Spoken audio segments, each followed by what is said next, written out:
오늘은 본문의 말씀을 가지고 말은 열매가 된다라고 하는 제목으로 말씀을 나누고자 합니다. 오늘도 말씀 나누기 전에요. 우리 인사합니다. 앞뒤 또 좌우 바라보시면서 오늘은 우리 그렇게 인사합니다. 말은 열매가 됩니다.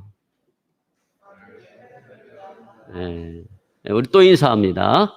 믿음의 말을 합시다. 아멘.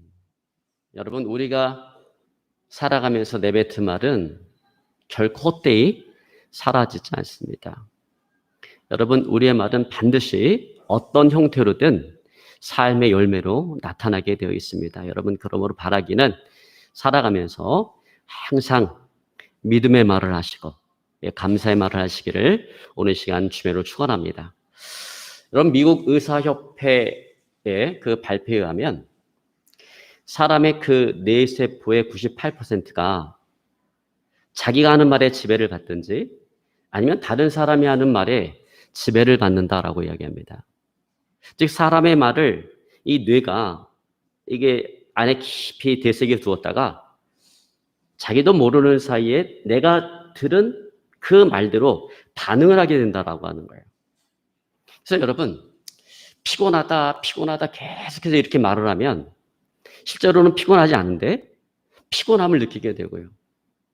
기분이 좋다 계속해서 이렇게 말을 하면 기분이 좋은 상황이 아님에도 불구하고 진짜로 기분이 좋아진다라고 하는 것입니다. 여러분, 실제로 어느 큰 교회 목사님의 이야기예요. 은혜와 진리교회 조용복 목사님의 이야기입니다. 그 성도님들이 목사님을 볼 때마다 항상 그렇게 인사를 했대요. 아유, 목사님 피곤하시죠? 이렇게 인사를 했어요. 성도들의 입장에서는 목사님이 자신들을 위해서 여러모로 애쓰고 수고하신다라고 하는 그런 좋은 뜻에서 그렇게 인사를 한 거예요. 그런데 계속해서 그런 인사를 듣다 보니까 어느 날 정말 몸이 피곤해지더라는 것입니다. 그래서 돌아오는 주일날 성도들에게 그렇게 광고를 했습니다. 여러분, 저를 볼 때마다 목사님 피곤하시죠? 이렇게 인사하지 마세요. 어떤 마음으로 저한테 그렇게 인사하는지는 알겠는데 그래서 앞으로 저를 볼 때마다 그렇게 인사하지 말고 목사님 새심이 넘칩니다. 그렇게 인사를 해주시면 감사하겠습니다. 그래서 다음 주부터 성도님들이 목사님을 볼 때마다 목사님 새심이 넘치십니다. 그렇게 인사를 했어요. 근데 계속해서 그렇게 인사를 듣다 보니까 정말로 생기가 넘치고 몸이 가벼워지더라는 것입니다. 그리고 저희 여러분, 우리도 서로 볼 때마다 피곤해 보여도 아유, 안 됐어. 얼굴이 이렇게 안 됐어. 어디 아픈 거 아니야?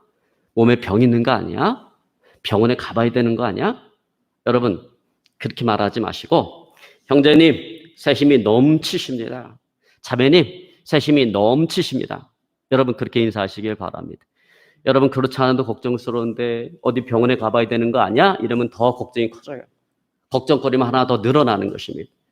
여러분, 그렇습니다. 염려의 말이 우리의 문제를 해결해 주지 않는다라는 거예요. 그러므로 여러분, 우리는 염려의 말보다 상대방에게 힘을 줄 수 있는 믿음의 말을 해야 되는 것입니다. 여러분, 믿음의 말을 하시기를 주로 축원합니다. 자, 여러분, 그런 회사 조나 게일이라고 하는 사람이 이런 말을 했어요. 가장 무서운 파괴의 도구는 폭탄이 아니라 사람의 말이다. 여러분, 그렇습니다. 말이 그 사람을 불행하게 만들기도 하고요. 그 사람의 인생을 세워주기도 하는 것입니다. 그래서 여러분, 우리가 저주의 말을 들으면 그 저주의 말이 우리의 마음과 생각을 지배해서 우리로 하여금 그 말에 갇히게 만들고 그래서 인생에 아주 비참한 비극적인 열매를 맺게 한다라는 것입니다. 여러분, 사람들은요, 말의 지배를 너무나 쉽게 받아요. 얼마나 말의 이 지배를 쉽게 받는지 모릅니다. 그래서 여러분, 무당집에 가면 무당이 선수침에서 던지는 말이 있어요. 그 사람을 딱 보자마자 일침을 가합니다. 뭐라고 얘기합니까? 역마살 꼈어. 구태야 돼. 그렇지 않으면 큰일 벌어질 거야 라고 이야기합니다. 여러분, 역마살이 뭔지 아세요? 요즘 사람들은 그 의미를 잘 몰라요. 그냥 뭐 좋지 않고 불길한 일? 이 정도로 생각을 합니다. 근데 여러분, 역마살이라는 게 뭐냐면 그 역마라고 하는 것이 말이 쉴 수 있는 공간이에요. 옛날에는 교통수단이 말이었습니다. 그래서 30리 간격으로 말이 쉴 수 있는 공간인 역마를 뒀어요. 그래서 말은 그 역마를 통해서 전국 팔도를 누비고 다니는 것입니다. 자, 그런 의미에서 역마의 말처럼 한 곳에 정착하지 못하고 이리저리 떠돌아다니는 삶을 가리켜서 역마살이다라고 얘기하는 거예요. 그러니까 여러분, 역마살이라고 하는 것이 별로 좋은 의미가 아닌 것이죠. 여러분, 역마살이 뭡니까? 한마디로 인생이 불안정하고 좋지가 않다라고 하는 것입니다. 자, 그런데 여러분, 무당이 그렇게 말하는 이유는 오직 한 가지예요. 그래서 사람이 너무나도 쉽게 말에 지배를 받는다는 사실을 알기 때문에 선수 치면서 사기치는 거예요. 여러분, 무당의 협박은 무조건 사기다 이렇게 생각하시면 딱 맞아요. 여러분, 특별히 사람들은 부정적인 말에 지배를 잘 받아요. 좋은 말을 하면 안 들어요, 사람이. 근데 아주 나쁜 얘기, 불길한 얘기, 부정적인 얘기를 하면 잘 듣습니다. 아마도 그래서 사람들은 목회자의 말은 잘 안 들어도 무당의 말은 잘 듣는 것 같아요. 왜냐하면 목사들은 항상 좋은 말만 해요. 축복의 말, 소망의 말, 위로의 말, 믿음의 말 이렇게 해주는데 무당은 항상 부정적인 이야기를 하고 저주스러운 그 말을 합니다. 그러다 보니까 그 말을 너무나 잘 듣는 거예요. 자, 여러분, 어쨌거나 말은 인생을 만든다라는 거예요. 여러분, 말 때문에 행복해지기도 하고 말 때문에 불행해지기도 하는 것입니다. 부정적인 말, 불평의 말, 원망의 말, 미움의 말, 다툼의 말, 이런 것들이 자기 자신을 불행하게 만들고 인생을 실패하게 만드는 거예요. 그러나 반대로 하나님께서 기뻐하시는 말, 믿음의 말, 감사의 말은 우리 인생에 좋은 열매를 맺게 해주시는 것입니다. 여러분, 그러므로 우리는 항상 어떤 말을 해야 돼요? 믿음의 말을 해야 되고 감사의 말을 해야 된다는 것입니다. 여러분, 그런 말을 늘 하며 살아가시기를 주님으로 축원합니다. 자, 그런 의미에서 오늘 본문의 말씀은 솔로몬 왕이 아들 르호보암과 이스라엘 백성들을 염두에 두고 말이 인생의 성패를 결정한다라고 교훈하고 있는 말씀일 것입니다. 말이 어떤 결과를 맺는지를 잘 모르는 이스라엘 백성들에게 인생은 자신이 말한 대로 열매를 맺는다라고 오늘 교훈하고 있는 거예요. 그래서 여러분, 20절에 보면 자신이 말한 대로 배가 고프게도 되고 배가 부르게도 된다라고 이야기합니다. 자, 여러분, 우리 20절 같이 한번 봅니다. 사람은 입에서 나온 열매로 하여 배가 부르게 되나니 곧 그 입술에서 나는 것으로 하여 만족하게 되느니라. 저는 이 말씀을 볼 때마다 생각나는 아주 재미난 이야기였어요. 옛날에 만득이라고 하는 백정이 있었어요. 어느 날 두 양반이 이 만득이에게 고기를 사러 왔습니다. 첫 번째 양반은 자기가 늘 습관대로, 늘 버릇대로 하던 대로, 야, 만득아, 고기 한 그릇만 다오, 이렇게 얘기했어요. 그러니까 만득이가 네 하더니 고기 한 그릇을 탁 내줬어요. 근데 두 번째 양반은 이보게 박서방, 오늘 나에게 좀 고기 한 그릇만 주게나, 아주 부드럽게, 그리고 상대방을 높이고 존중하는 그런 말투로 이야기했습니다. 그런데 두 번째 양반에게 준 고기는 얼뜻 보기에도 첫 번째 양반에게 준 고기보다 훨씬 많은 거예요. 그러니까 첫 번째 양반이 화를 내면서 야단친다. 야, 이놈아, 똑같은 한 그릇을 달라고 했는데 어떻게 이번에는 이렇게 많고 내 것은 이렇게 적냐? 그 만드기가 당연하다는 듯이 이렇게 얘기했습니다. 손님 것은 백정, 만드기가 잘라준 것이고 이 손님의 것은 박서방이 잘라준 것이기 때문에 다를 수밖에 없습니다. 여러분, 우리 옛말에 말 한마디로 천냥빛을 갖는다라고 하는 말처럼 같은 말이지만 어떻게 말을 하느냐에 따라서 그 결과가 달라지는 거예요. 자, 한 근의 고기를 요구하는 것은 똑같지만 이와 같은 차이를 만들어내는 것은 뭐의 차이입니까? 만득과 박서방의 차이라는 거예요. 여러분, 그 입술의 말이 전혀 다른 인생의 결과, 인생의 열매를 맺히는 것입니다. 그러면 여러분이 사람은 항상 좋은 말을 해야 되고 믿음의 말을 해야 되고 축복의 말을 해야 되고 여러분 감사의 말을 해야 되는 거예요. 여러분 그렇게 살아가시기를 오늘 시간 주변으로 축원합니다. 자, 여러분 우리 21절은 또 이렇게 말씀하고 있습니다. 죽고 사는 것이 혀의 권세에 달렸나니 혀를 쓰기를 좋아하는 자는 그 열매를 먹으리라 했어요. 자, 여러분 여기서 뭐라고 얘기합니까? 죽고 사는 것이 뭐에 달렸다고요? 혀의 권세에 달렸다. 그러니까 죽고 사는 것이 뭐에 달렸다라는 거예요. 네가 어떻게 말하느냐에 따라서 죽고 사는 것이 결정이 된다라고 하는 것입니다. 여러분 미국에 주엘 오스틴이라고 하는 아주 유명한 목사님이 있어요. 그 목사님이 쓰신 책 긍정의 힘이라고 하는 그 책에 보면 자기 어머니에 대한 간증이 나옵니다. 자기 어머니가 암에 걸렸어요. 현대의학으로는 도저히 고칠 수가 없어. 죽을 수밖에 없어. 그런데 살아났습니다. 의사들은 몇 주밖에 살지 못한다고 사형 선고를 내렸어요. 그러나 조엘 오스틴 목사님의 어머니는 포기하지 않았어요. 의사들은 부정적으로 얘기하지만 그는 전능하신 그 하나님을 바라보면서 항상 자신에게 그렇게 외쳤습니다. 나는 결코 죽지 않을 거야. 나는 하나님의 역사를 선포할 거야. 그리고는 성경에서 치유에 관련된 성경 구절 40개를 종이에 적어서 날마다 그것을 큰 소리로 암송하면서 선포하기 시작했어요. 그랬더니 놀라운 일이 벌어지기 시작했습니다. 잃어버렸던 식욕이 다시금 생기기 시작하고 몸의 기력이 회복되더지 온전히 건강한 모습으로 회복이 되어진 것입니다. 그리고 그 후로 20년 동안 암이 재발하지 아니하고 지금도 건강하게 살아가고 있습니다. 그러면 여러분, 중요한 것은 우리가 어떤 상황 속에서도 사람 바라보지 말고 환경 바라보지 말고 전능하신 하나님만을 바라봐야 된다는 거예요. 그리고 전능하신 하나님을 바라보면서 어떻게 해야 된다고요? 우리가 믿음의 말을 해야 된다는 것입니다. 여러분, 하나님을 모르는 세상 사람들이 할 수 있는 최선의 말은 어떤 말이에요? 긍정의 말이에요. 그러나 여러분, 우리 믿음의 사람들은 그 긍정의 말보다 더 차원 높은 말이 있습니다. 그것은 바로 믿음의 말인 것입니다. 왜냐하면 그 믿음의 말은 하나님의 역사를 불러오기 때문에 그래요. 여러분, 마태복음 9장에 보면 예수님께서 야고보, 베드로, 요한을 데리고 변화산에 올라갔어요. 그리고 그 밑에서는 제자들이 변화산에 올라가셨던 그 주님이 내려오기를 기다리고 있었습니다. 그때 하나아버지가 귀신 들린 자기 아이를 데리고 왔어요. 이 아이가 귀신이 들려서 간질 발작을 일으키고 때로는 물에도 넘어지고 때로는 불에도 넘어집니다. 이 아이에게 들린 그 귀신을 쫓아내 주십시오. 그래서 제자들이 열심히 그 아이에게 들린 귀신을 쫓아내려고 애를 썼는데 이 귀신이 떠나가지를 않는 거예요. 근데 마침 그때 예수님, 변화산에 올라갔던 예수님께서 내려오셨어요. 그러자 그 아버지가, 그 아이 아버지가 자초지정을 얘기하고 주님께 이렇게 말합니다. 무엇이든 할 수 있거든. 우리를 불쌍히 여기사 도와주십시오. 그때 주님께서 말씀하십니다. 할 수 있거든이 무슨 말이냐? 믿는 자에게는 능치 못할 일이 없느니라. 그때 그 아버지가 뭐라고 얘기합니까? 주님, 제가 믿습니다. 믿음 없는 것을 도와주십시오. 여러분 보세요. 그 아버지가 이와 같은 믿음의 말을 했을 때 그 아이에게 들렸던 그 귀신이 떠나가는 놀라운 하나님의 역사가 일어나게 되었다라고 하는 거예요. 여러분, 믿음의 말은 하나님의 역사를 불러온다라고 하는 것입니다. 여러분, 또 마태복음 8장에 보면 한 백부장에 대한 이야기가 나와요.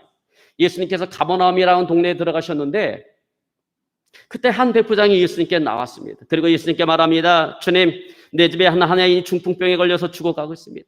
그 아이의 병을 고쳐주십시오. 그래서 주님께서 말씀하십니다. 내가 가서 고쳐주리라. 그래서 백부장이 이야기합니다. 주님, 저는 주님께서 우리 집에 오는 것을 제가 감당할 수가 없습니다. 나도 남의 수하에 있는 사람이요 내 밑에도 군사가 있으니 이더러 가라 하면 가고 저더러 오라 하면 하고 내 정도로 이것을 하라 하면 하나이다. 주님, 다만 말씀만 하시옵소서. 그러면 내 종이 낫겠나이다. 여러분, 이것은 뭐예요?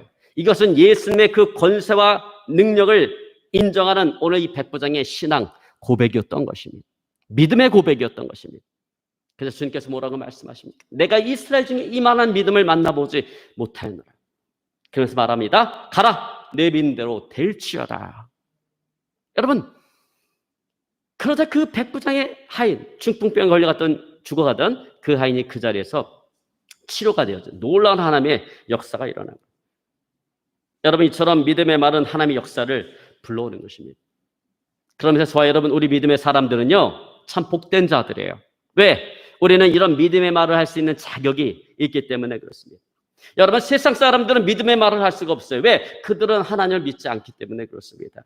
여러분, 물론 긍정의 말, 그래서 그들이 할 수 있는 최선의 말은 어떤 말이에요? 믿음의 말을 못해. 그들은 긍정의 말밖에 할 수 없어요. 물론 긍정의 말이 나쁘다는 얘기 아니에요. 긍정의 말은 좋은 것이고 좋은 언어 습관이고 우리가 본받아야 될 언어 습관이면은 분명합니다.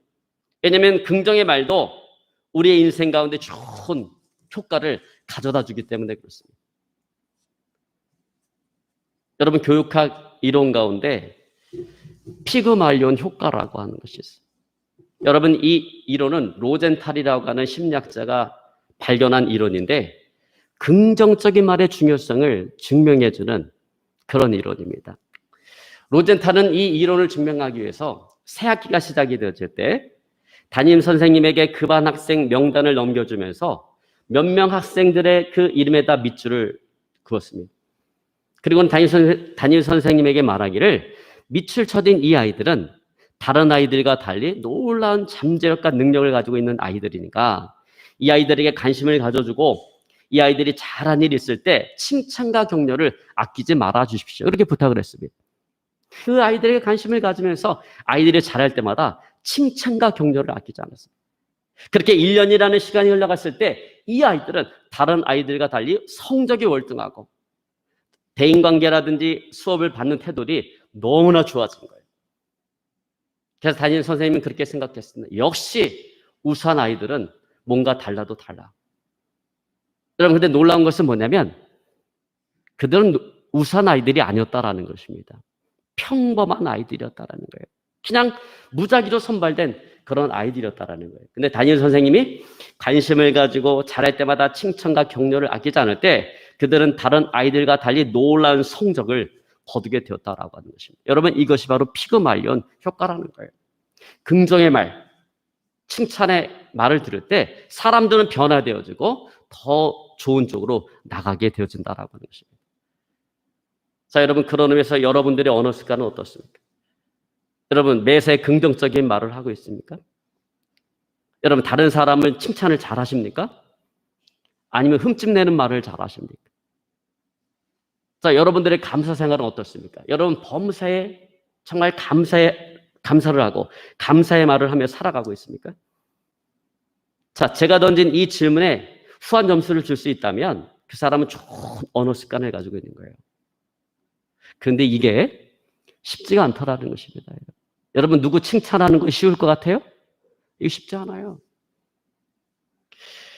여러분, 잘할 때 칭찬을 듣지 못하고 꾸지람 속에 자란 사람은요, 습관적으로 다른 사람을 칭찬하지를 못합니다. 칭찬하지 않아요.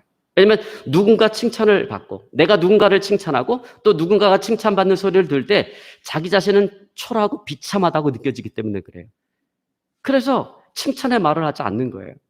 근데 이것이 습관화되고 이것이 고착화되어지면 이 사람은 칭찬과 거리가 먼 사람이 되어지는 것입니다. 여러분, 다른 사람을 칭찬하지 못하는 사람이 긍정적인 말을 하고 감사의 말을 한다라고 하는 것은 어려운 거예요. 거의 불가능한 거예요. 여러분, 그러므로 우리 노력해야 된다라고 하는 거예요. 그래서 여러분, 매사에 칭찬의 말을 하기 위해서 여러분 노력하시기를 오늘 시간 주님을 축원합니다. 근데 여러분, 어떻게 해야지 우리가 칭찬의 말을 할 수가 있겠어요? 늘 생각을 해야 돼요. 내가 오늘 누구를 만난다, 사람을 만난다 그러면 일단 내가 오늘 그 사람의 좋은 점을 발견하려고 노력을 하고 그 점을 발견했을 때 내가 오늘 그 사람을 칭찬해야지. 여러분, 이 생각을 가지고 살아가면서 노력을 해야지 우리가 칭찬의 말을 할 수 있어요. 저절로 되어지지 않습니다. 여러분, 감사의 말도 마찬가지예요. 여러분, 우리가 어떻게 감사의 말을 하겠습니까? 우리는 범사의 작은 일에도 감사의 조건을 찾으려고 노력을 해야 돼요. 감사의 조건을 찾고 그것을 자꾸 내 입으로 고백을 해야 된다는 것입니다. 감사의 말을. 그래서 여러분, 하루에 내가 최소한 못해도 하루에 한 가지 감사의 조건을 찾아내고 내가 하루에 감사의 말을 하리라. 여러분, 이런 마음을 품고 감사의 말을 하려고 노력을 해야 되는 것입니다. 여러분, 긍정적인 말도 마찬가지예요. 여러분, 어떻게 해야지 우리가 긍정적인 말을 할 수가 있겠습니까?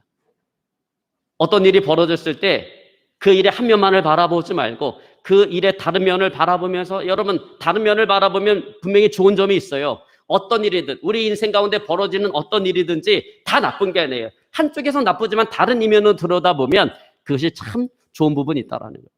그 좋은 부분을 바라보면서 우리는 그 좋은 부분을 이야기해야 된다는 것입니다.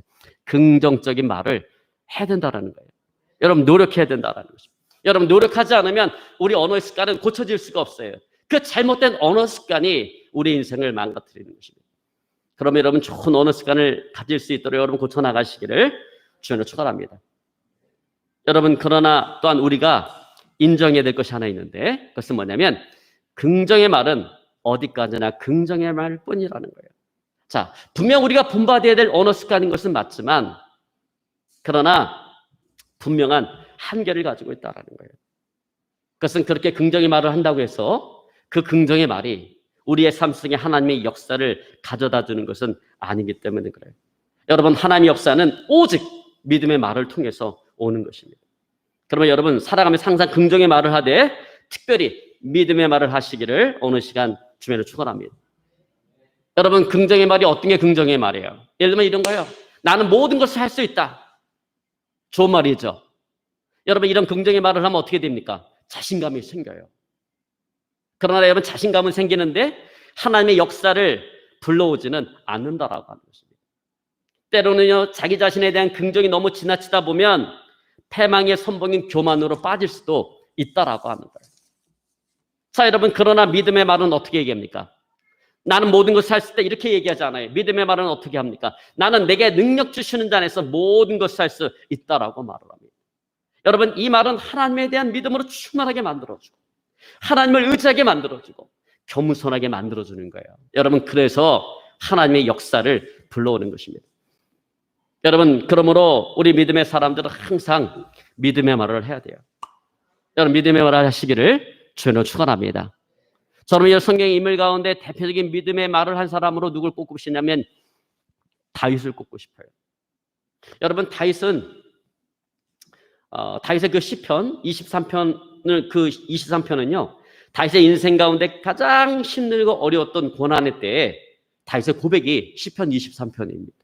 그 시편 23편에 보면 내가 사망의 음침한 골짜기를 다닌다고 얘기하잖아요. 그러니까 그 인생 가운데서 사망의 음침한 골짜기를 다니는 것과 같은 그런 인생의 가장 힘들고 어려운 고난의 때에 고백했던 그 시가 시편 23편이에요. 그러면 여러분, 다윗의 인생 가운데 가장 힘들고 어려웠던 고난의 때가 언제예요? 우리는 딱 두 번을 생각해 볼 수가 있는데, 하나는 그의 장인이었던 사울 왕에 쫓겨서 도망 다니던 때입니다. 그땐 청년의 때예요. 또 다른 한 분은 그의 아들 압살롬의 난으로 인해서 왕궁을 버려두고 피난길에 올랐을 때예요. 그때는 인생의 노년의 때입니다. 여러분, 어느 때가 가장 힘들고 어려웠겠어요? 인생 노년의 때죠.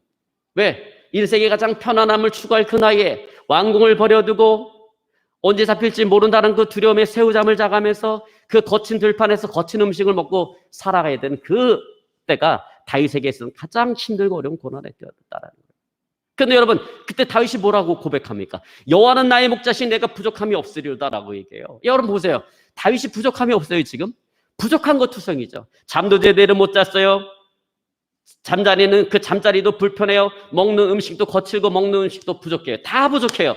그러나 다윗은 뭐라고 고백합니까? 여호와는 나의 목자시니 내가 부족함이 없으리로다. 그러니까 이거 현실의 고백이 아니라 믿음의 고백인 거예요. 그가 나를 푸른 초장에 누이시며 쉴만한 물가로 인도하신다. 지금 푸른 초장이 아니고 쉴만한 물가가 아니에요. 그러니까 이것은 현실의 고백이 아니라 이것은 믿음의 고백인 것입니다. 여러분, 이와 같은 믿음의 고백은 누구만이 할 수 있어요? 믿음의 사람만이 믿음의 고백을 할 수가 있는 것입니다. 그 믿음의 고백을 했을 때 어떻게 되어졌어요? 다윗은 압살롬의 나는 평정이 되어지고 다윗은 다시금 왕궁으로 돌아갈 수가 있게 되어지는 것입니다. 자, 오늘 솔로몬은 물질 문제, 건강 문제, 그리고 삶의 많은 부분들이 다 사람이 말하는 그 말의 결과다라고 이야기합니다. 말이 건강을 결정짓고, 말이 부요를 결정짓고, 말이 인생의 불행과 행복을 결정짓고, 말이 인생의 성패를 결정짓는다라는 것입니다.